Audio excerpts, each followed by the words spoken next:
আজকে বই কিনতে চলে গিয়েছিলাম জান্নাত বই ঘরে। আমি গিয়েছিলাম ইন্টার ফার্স্ট ইয়ারের বই কিনতে। ইতিমধ্যে প্রায় সবাই বই কিনে ফেলেছিল, বাট আমার বইটা কিনতে একটু দেরি হয়ে যায়। লাইব্রেরিতে এসে আমার প্রয়োজনীয় বইগুলো বের করে দেখা শুরু করলাম। পাঠ্যপুস্তকের বইয়ের পাশাপাশি লাইব্রেরিতে আরও নানান ধরনের বই ছিল। তারপর আমি আমার প্রয়োজনীয় সবগুলো বই গুছিয়ে নিই। বইগুলোর পাশাপাশি আমি নিয়েছিলাম একটা আঠা। তারপর লাইব্রেরির ভাইয়া সব হিসাব নিকাশ শুরু করে দেয়। এরই মাঝে আমি লাইব্রেরিটা দেখছিলাম, যেখানে নানান ধরনের বই পুস্তক ছিল। এরপর লাইব্রেরিতে থাকা রবীন্দ্রনাথের বিসর্জন বইটা দেখতে থাকলাম।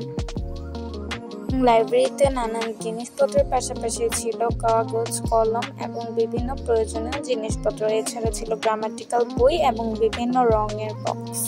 তারপর আমি আমার সবগুলো বই গুছিয়ে নিয়ে নিই। আপনারাও চাইলে খালপাড় স্টেশন রোডে অবস্থিত এই লাইব্রেরিটিতে আসতে পারেন।